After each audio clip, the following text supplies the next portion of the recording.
It's Rosh Hashanah. How the time keeps ticking on. Just another year of moments come and gone. We're that much older, but are we wiser? Have our hearts grown that much colder? Have we ceased to do our part? 'Cause I'm starting over.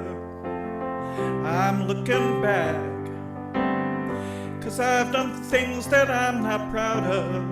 In this year we're coming out of. Now's the time for introspection, time to forge a new direction, decide who I want to be. A brand new year, a brand new me, 'cause I'm starting over. Blow the shofar, sound the call for us to change. This year is over. We'll renew ourselves again. The gates are open.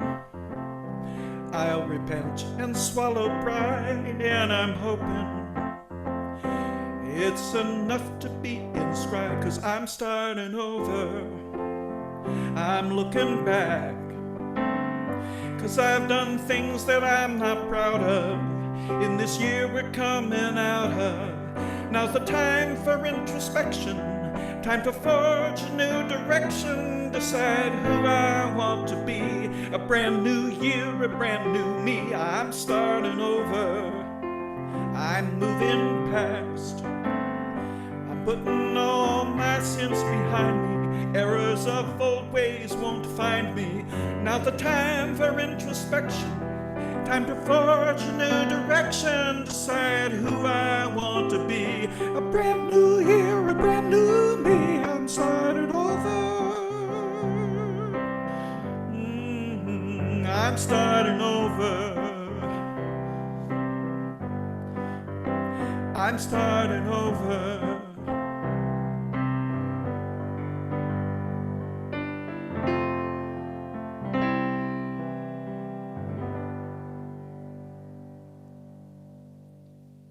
Good morning. Welcome to the UU Fellowship at Stony Brook's online service for September 5th, 2021. UU is short for Unitarian Universalists, but saying the whole thing together is just too much of a mouthful for me. My name is Joan Rubinstein, and I am honored to be serving as your worship associate today, along with our minister, Margie Allen. This is Margie's second week back in the pulpit since her summer vacation and study leave. So we're in a peculiar situation where our summer series on mistakes has finished, but we're not yet officially begun our fall calendar marked by our homecoming service. Even more reason to say to any newcomers here today, we're very glad you found us, and please come back for several services to get a true understanding of who we are as a community of faith. If you can, please stay with us following the service. Excuse me 1 minute, my machine has overwritten me.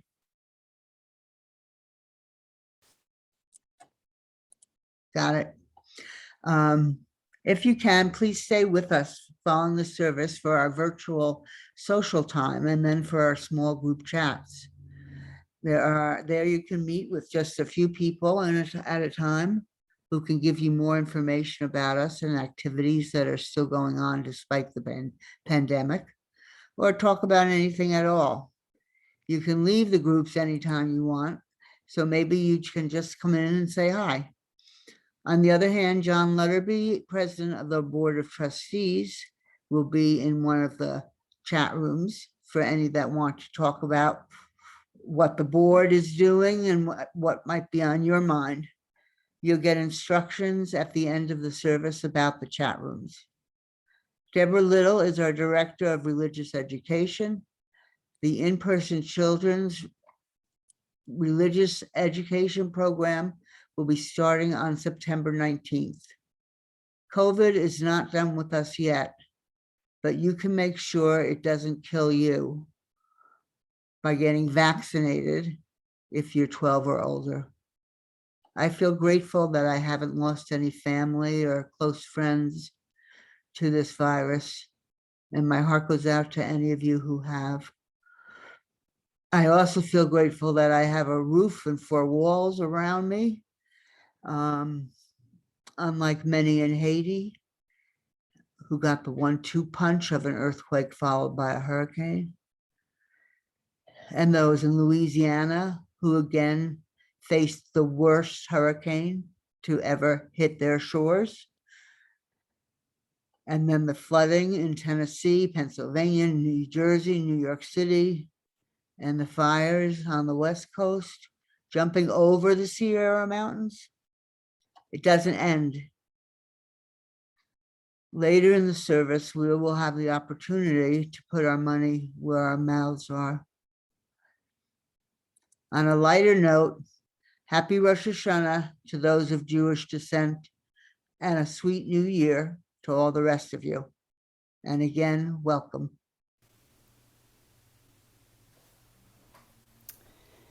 Hi, everyone. Let the resonant sound of this Nepalese Buddhist bell be for you the inspiration and expiration that brings you awake, present, and ready into our hour together this morning. Wherever you are in the physical world, we enter now together into sacred space and time.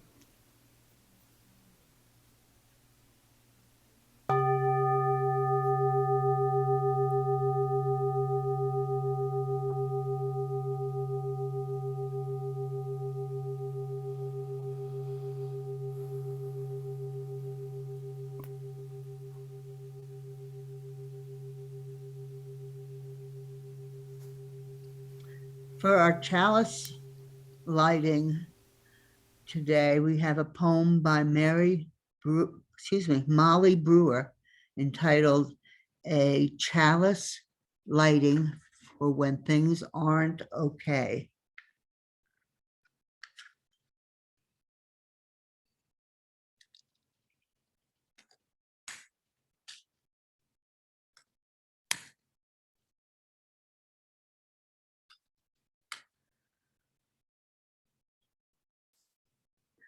My beloved people, I cannot pretend, and so I will not tell you that everything is okay right now, that there's no reason to be angry, that you must be optimistic or at peace.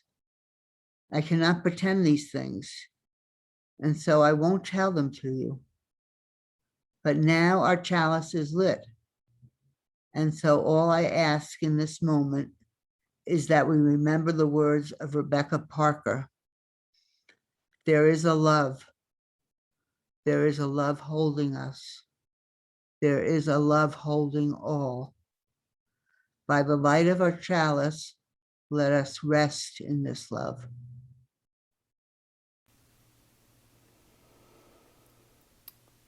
My friends, sometimes it is hard to know where to look when the winds pick up, when clouds darken the world, when outrage and fear squeeze out love and hope, and our view of the breadth and depth of the miracle of life contracts to the pinpoint of our choice to flee or fight or freeze. Our worship as Unitarian Universalists is the ongoing process of noting how clarity and calm come to us. What words, what music, what images, what internal voice, what connection with our bodies and our beloveds helps us to free ourselves from that dim, blinkered, enervating, stuck place. Winds Be Still is probably my favorite hymn in singing the living tradition. It brings us a lovely formula for invoking peace. Verse by verse, it cuts a path to stillness and calm, to perspective and vision, to insight and symphony, literally sounding together. The realization that no matter what is going on in our own lives, our essential being is always and forever a unique and beautiful note in the song creation sings. Worship is the practice of hearing the song and your own voice singing among the others. Number 83, Winds Be Still. We'd love for you to sing along with Peter and Deede.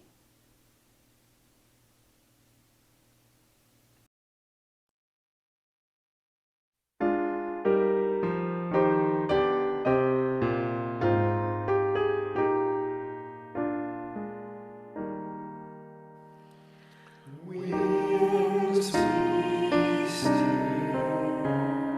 still when clouds pass and silence come.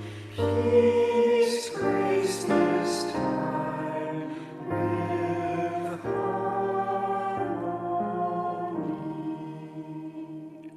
Fly, bird of hope, and shine, light of love, and in calm let all find tranquility.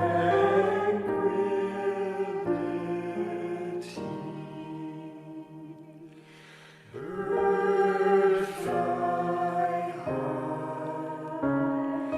lift our gaze toward distant view. Help us to sense life's mystery. Fly high and far, and lead us each to see how we move through the winds of eternity.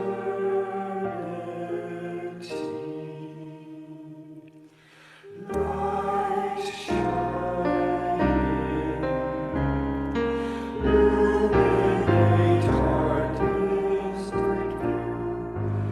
Help us to see with clarity. Shine bright and true, so we may join our songs in new songs that become full symphony.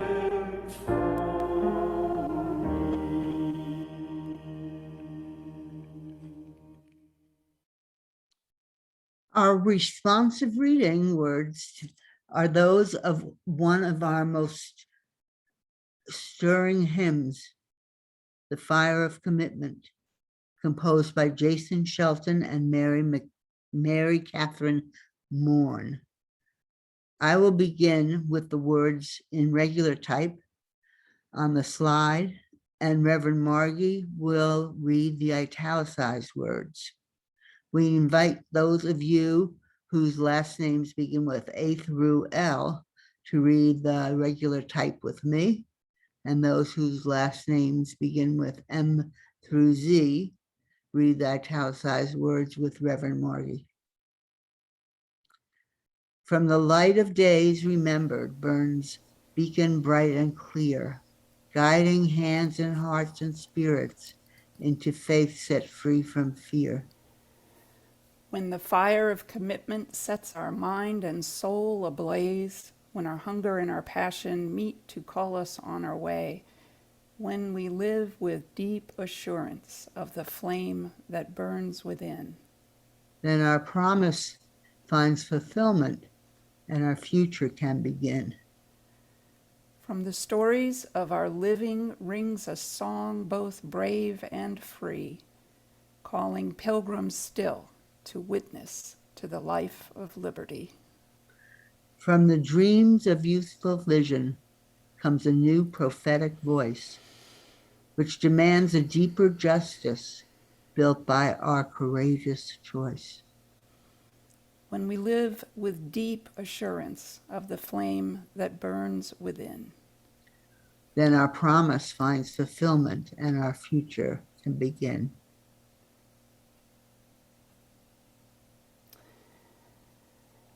I invite you to join me now to come in and settle for a bit into a restful space, a time for meditation, prayer, reflection. I have a few words to take you into the silence. There'll be a little while to marinate in that silence, and then a few notes from Peter's piano to lift you back out into song, spirit of life, a prayer for connection. When our time in silence begins, you can take a bit of that time or more, to look at a photograph of the chalice that is lit before thousands of Unitarian Universalists in the course of our annual General Assembly. 2 overlapping rings, a cup, and a flame, just like the one we light in our own sanctuary, this one, and like the one that is mounted below the diamond-shaped window behind the dais and pulpit. Whether this is the first time you've ever in your life seen this symbol of our faith or the 100,000th time, I'd invite you during the silence to consider what comes to your mind and body when you see it, when you see the chalice lit, as you are watching the flame burning. What thoughts arise? What kinds of feelings or sensations? What word or phrase of meaning does it communicate to you as a symbol around which we gather in community? Together now into the silence. There will be singing on the other side.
set me free.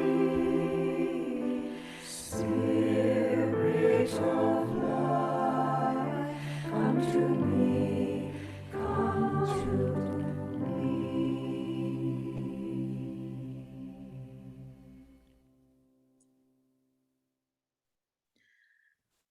As part of our spiritual practice of generosity, it is our custom to split our virtual collection plate with a community social justice organization. This past month has been one of natural disaster after natural disaster. Therefore, for the month of September, the community part of our donations will be split between two organizations working to provide aid in the short term and advocacy for environmental justice in the long term to two of these hard-hit areas. The first organization is the Unitarian Universalist Service Committee Emergency Relief Fund, which has pre-positioned disaster relief in order to respond quickly to the damage due to Hurricane Ida in Louisiana and surrounding areas.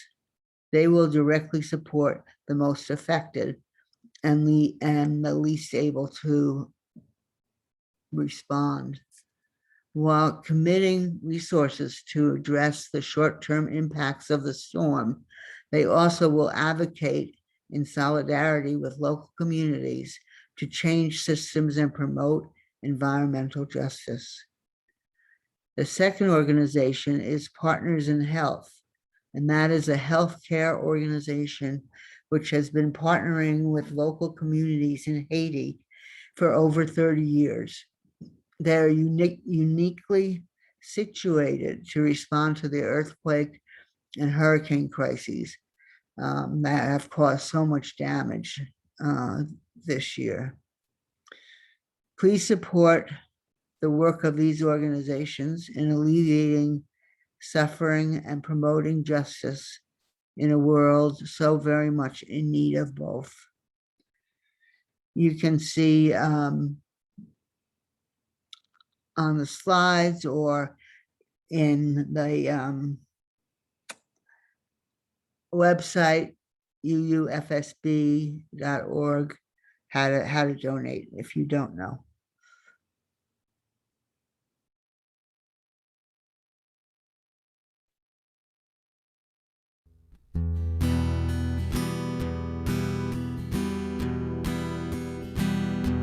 Instead of cursing the darkness, light a candle for where we're going. There's something ahead worth looking for. And when the light of time is on us, we will see our moment come, and the living soul inside will carry on. It's a chance to give new meaning to every move we make through the caverns, in the caves where we come from.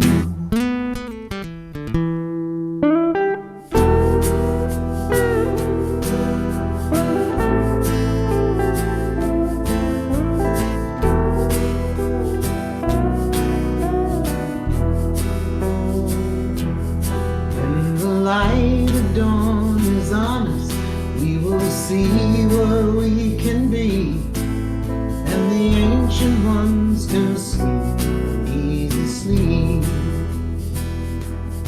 in the hallways of the ages, on the road to history. What we do now will always be with us.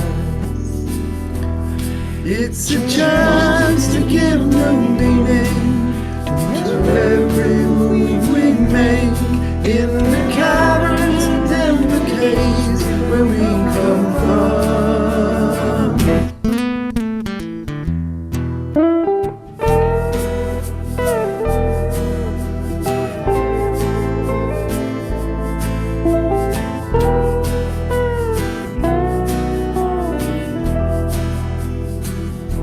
Instead of cursing the darkness, light a candle for where we're going. 'Cause there's something ahead worth looking for. When the light of time is on us, you will see our moment come, and the living soul inside will carry on. Light a candle in the darkness, so others might see ahead. Light a candle in the darkness when you go.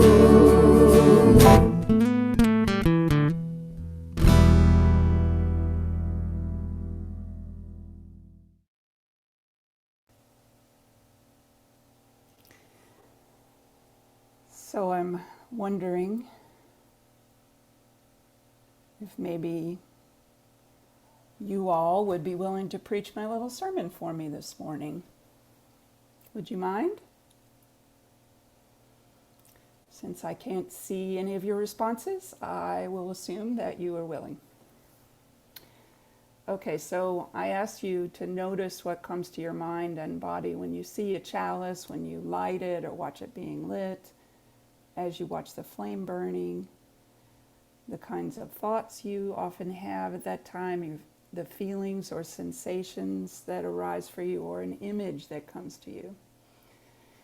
Even maybe a word or a phrase that you might use to describe its meaning to you, this flaming chalice.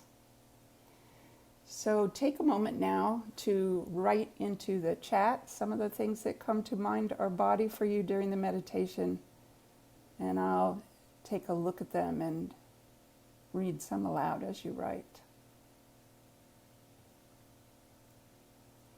Hope, openness and inclusion, peace, sense of being home, elemental, covenant, community, peace and unity of soul and community, the peace that passes understanding, expansive, warmth, spilling the light outward, all of the Creator's beautiful creatures holding up the world, spirit, contentment, quietude, calmness, no fear, love, truth and life, family and friends. I imagine being embraced, nurtured, and supported. Home. Someone put in the serenity prayer, inclusivity, joy,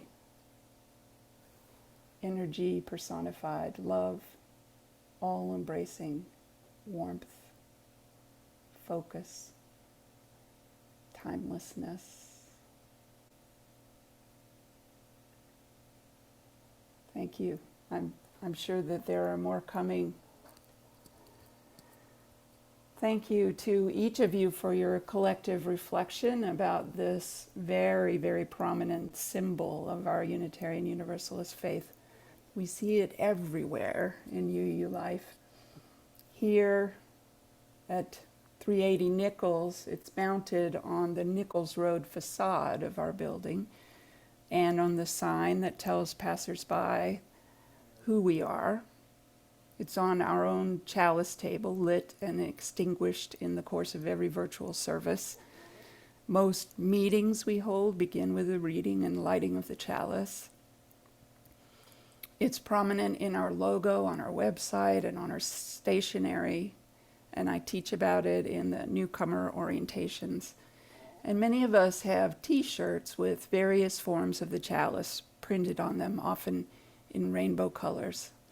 Our cadre in large rallies and marches is easily identified by our yellow Side with Love banners and signs and tees and hats. The flaming chalice is composed of two ancient symbols around which human beings have gathered from time immemorial: fire, and a vessel from which one might eat or drink. We've gathered as families and communities in every human generation around the warmth of a hearth fire, around the light of a candle or lamp, around a bonfire at the solstice and equinox, around a campfire on the long hunt, even under the sun on a crowded beach. And wherever we've assembled, we have passed a cup from hand to hand, a cup of cold water, of barley broth, of moonshine, a healing tea, a glass of wine or beer. Our flame and chalice at their root have to do with communion, the basic human act of sharing light and warmth, food and drink, and in the process, stories, respect, support, care, and love. The flame and cup make their appearance in religious ritual and community festivals the world over. The Christian communion cup, the Ramadan evening table, the Shabbat lights, the lights of Diwali, the eternal flame, the Olympic torch, the Thanksgiving cornucopia. They're all manifestations of the basic human reflex to gather and to share. If you were to go looking for a concise meaning of the flaming chalice in the UU context, as we have already seen, you will not probably find one. Just a few of you, a small crowd of UUs weighing in. There are probably 100, all legit. Why? Because the flaming chalice symbol came into being as a practical solution to a real-world problem during World War II, not as a theological statement. Charles Joy, a UU minister and leader in our association, had recently joined the brand new Unitarian Service Committee and ended up being deployed in 1940 to offices in Lisbon, where he was supporting a steady flow of refugees escaping Nazi persecution. He appointed an employee, Hans Deutsch, a refugee himself and an artist, to create a logo for the travel documents the USC was inventing to make them look more official. And Hans came up with this symbol.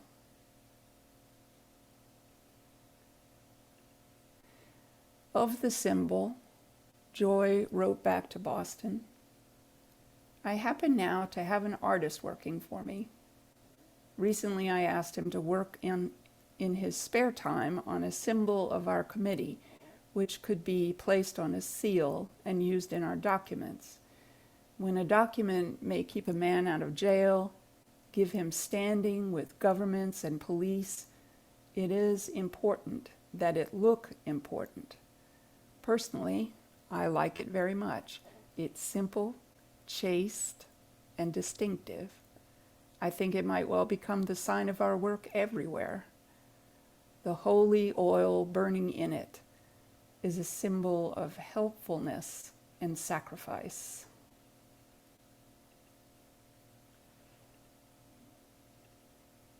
Uh-oh.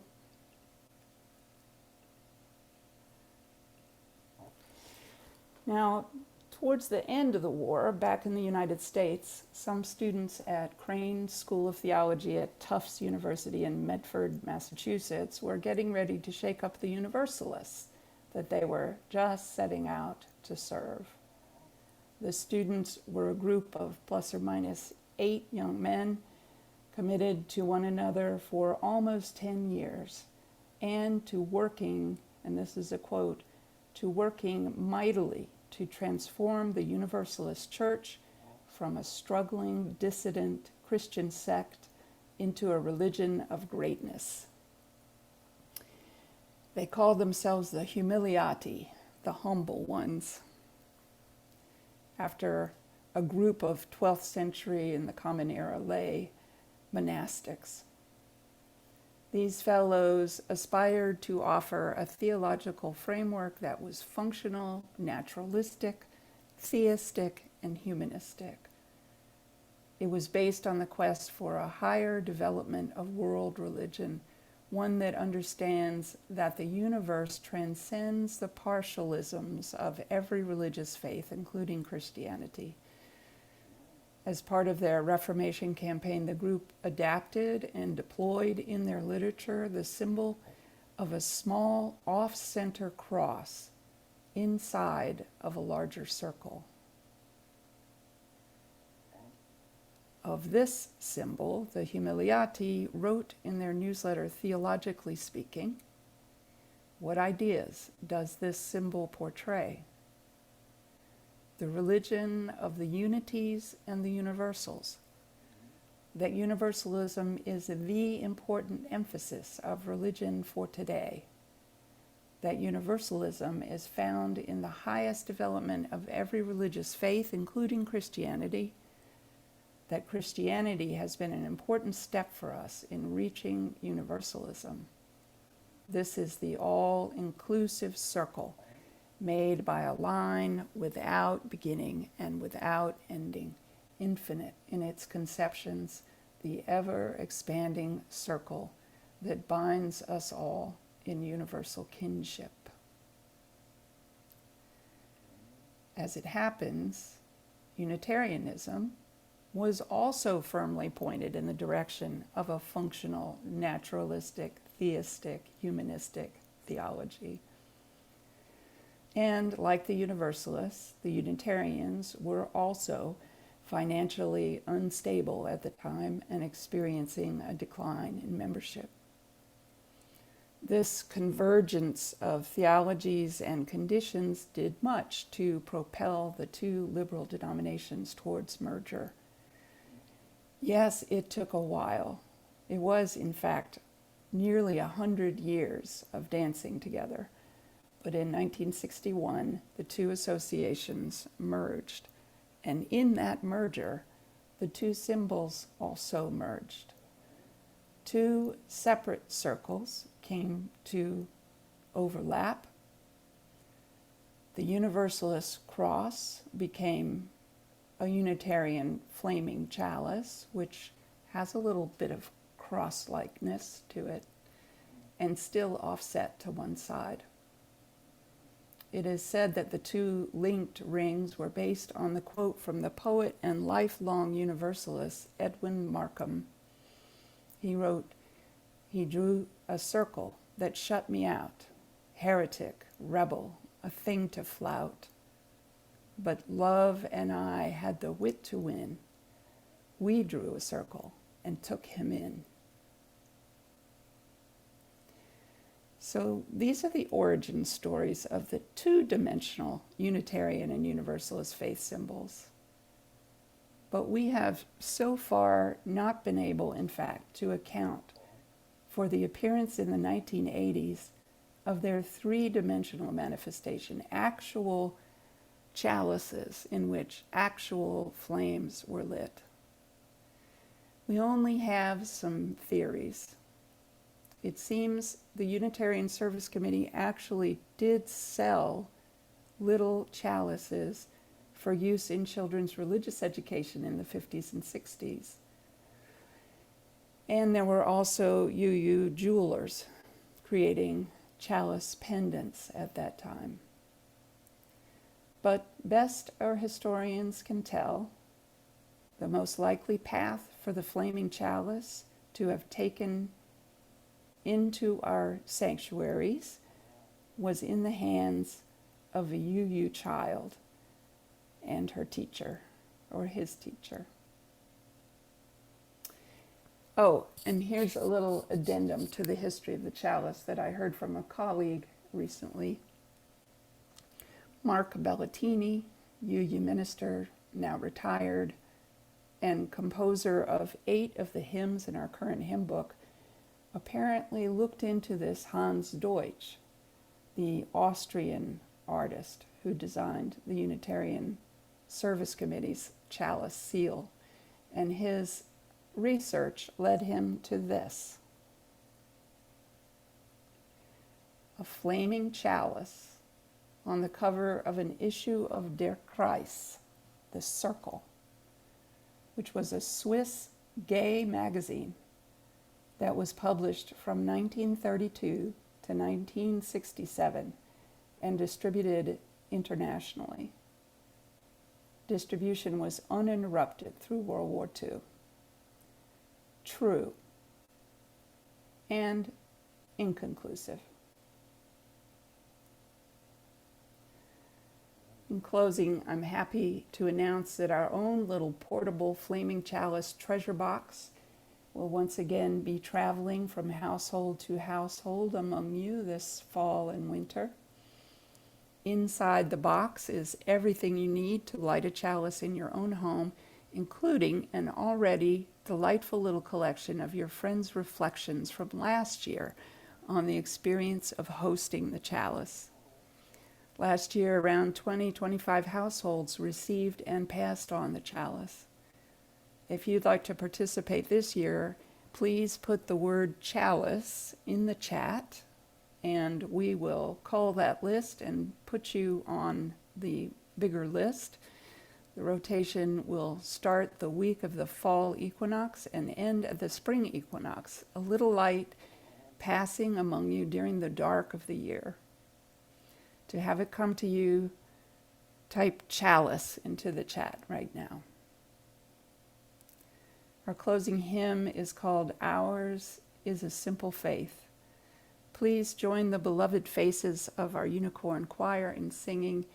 Dan arranged and conducts. Bethany Riddle at the piano.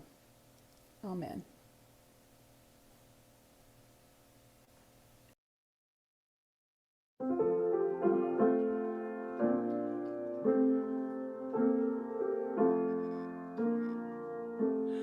Ours is a simple faith, life is a short embrace, heaven is in this place every day.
How lovely was that?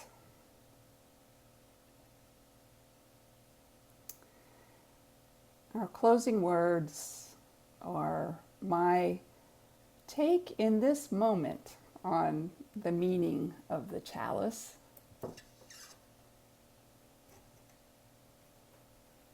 This chalice is a symbol of life.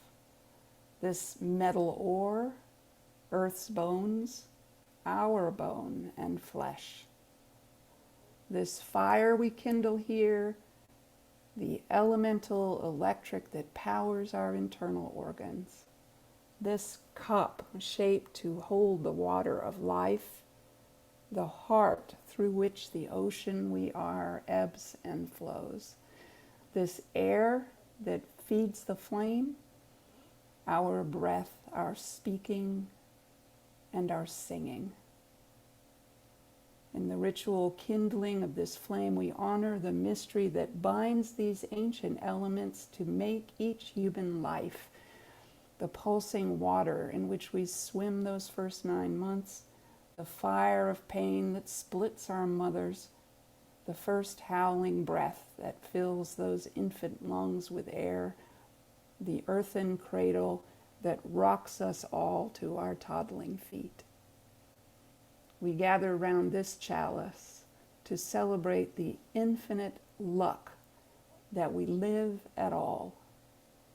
We gather in love, glad that we are alive in this good-making company. We gather in gratitude that those who were alive before us bequeath to us this simple, good-making faith.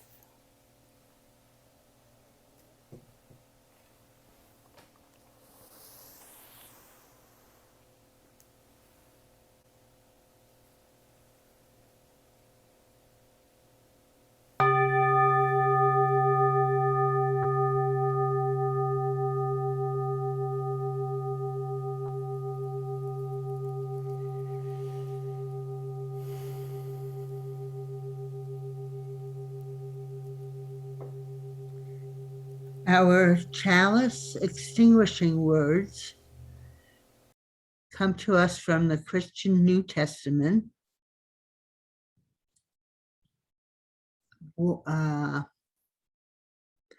Corinthians 16. Keep alert, stand firm in your faith, be courageous, be strong. Let all that you do be done in love. Thank you, Joan.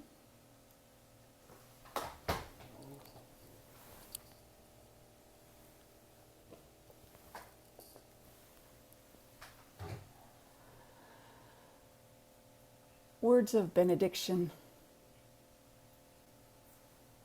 When the winds pick up, when clouds darken your world, when outrage and fear squeeze out love and hope, and your view of the breadth and depth of the miracle of life contracts to the pinpoint of your choice to flee or fight or freeze, make a chalice from things you have on hand.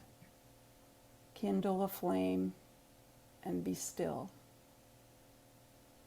Remember this morning the message and the love. And when you are ready, call someone who knows that fire in a cup means life and love and light. Tell that person everything.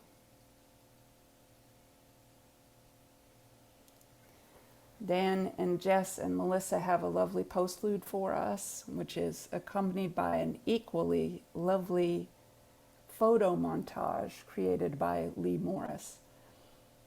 Sit tight when the song comes to an end while we take a minute or two to work the magic of making you visible to each other. We'd love for you all to stay and at least say hi. Keep your lamps trimmed and burning. Sing along if you like.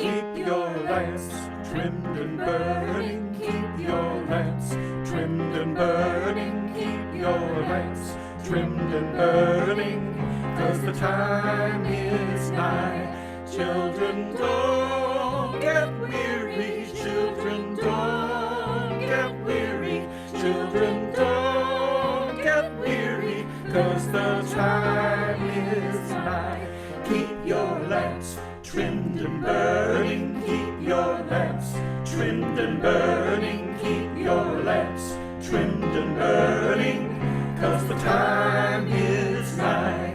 Keep your lamps trimmed and burning. Keep your lamps trimmed and burning. Keep your lamps trimmed and burning, 'cause the time is nigh. Elders, don't get weary. Elders, don't get weary. Elders, don't get weary, 'cause the time is nigh. Keep your lamps trimmed and burning. Keep your lamps trimmed and burning. Keep your lamps trimmed and burning, 'cause the time is nigh. People, don't get weary. People, don't get weary. People, don't get weary, 'cause the time is nigh. Keep your lamps trimmed and burning. Keep your lamps trimmed and burning. Keep your lamps trimmed and burning, 'cause the time is nigh. Keep your lamps trimmed and burning. Keep your lamps trimmed and burning. Keep your lamps trimmed and burning, 'cause the time is nigh. Keep your lamps trimmed and burning. Keep your lamps trimmed and burning. Keep your lamps trimmed and burning, 'cause the time is nigh. 'Cause the time is nigh. 'Cause the time